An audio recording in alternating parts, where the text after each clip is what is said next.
ഈശോമിശിഹായ്ക്ക് സ്തുതിയായിരിക്കട്ടെ. ഈശോമിശിഹായിൽ ഏറെ സ്നേഹം നിറഞ്ഞ എൻ്റെ പ്രിയ കൂട്ടുകാരെ, എല്ലാവർക്കും ആദ്യമേ തന്നെ ധനഹ തിരുനാളിൻ്റെ ആശംസകളും പ്രാർത്ഥനകളും ഏറെ സ്നേഹത്തോടു കൂടി നേരുകയാണ്.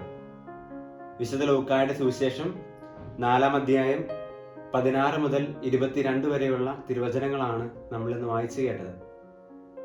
യേശു താൻ വളർന്ന സ്ഥലമായ നസ്രത്തിലേക്ക് വരികയും വിശുദ്ധ ഗ്രന്ഥം എടുത്ത് വായിക്കുകയും തൻ്റെ ദൗത്യം എന്താണെന്ന് വ്യക്തമായി പ്രതിപാദിക്കുകയും ചെയ്യുന്ന വചനഭാഗമാണിത്.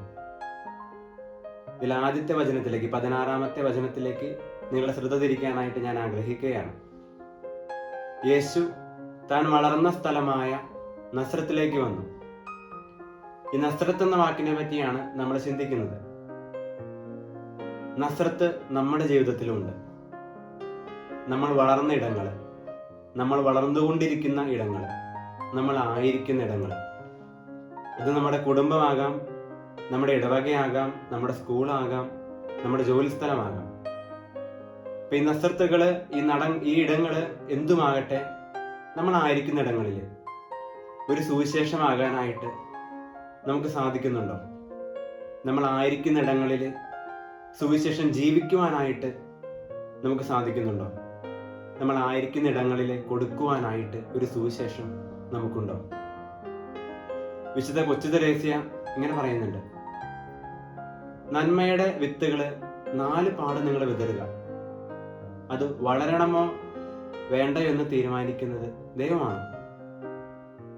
സുവിശേഷം നിങ്ങൾ പ്രഘോഷിക്കുക.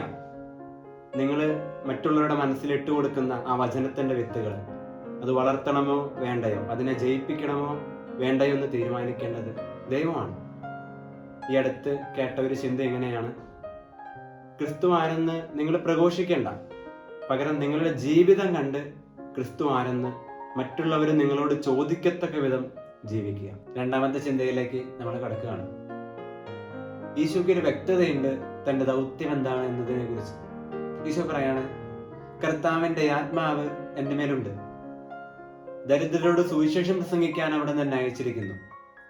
ബന്ധിതർക്ക് മോചനവും, അന്ധർക്ക് കാഴ്ചയും, അടിച്ചമർത്തപ്പെട്ടവർക്ക് സ്വാതന്ത്ര്യവും, കർത്താവിന് സ്വീകാര്യമായ വത്സരവും പ്രഖ്യാപിക്കാൻ അവിടെ തന്നെ അയച്ചിരിക്കുന്നു. അതായത് ഈശോയ്ക്ക് ഒരു വ്യക്തതയുണ്ട് തന്റെ ദൗത്യം എന്താണ് എന്നതിനെ കുറിച്ച്. പ്രിയപ്പെട്ടവരെ, ആത്മജ്ഞാനമാണ് ഏറ്റവും വലിയ അറിവ്.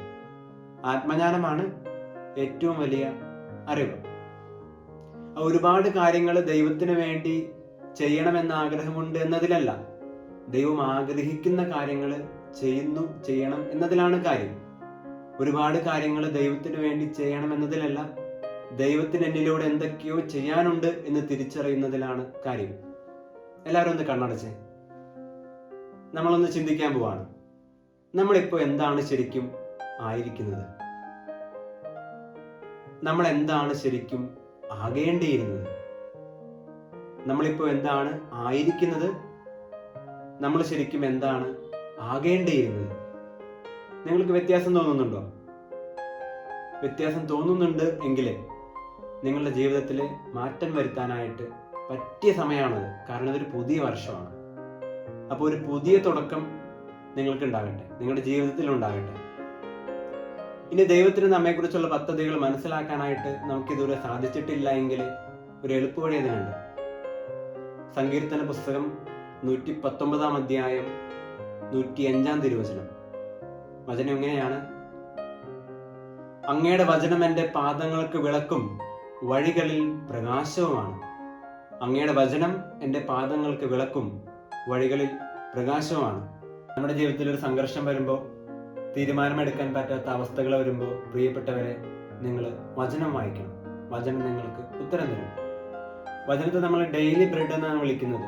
അതായത് അനുദിനം ഭക്ഷിക്കേണ്ട അന്നമാണ് വചനം. അനുദിനം ഭക്ഷിക്കേണ്ട അന്നമാണ് വചനം.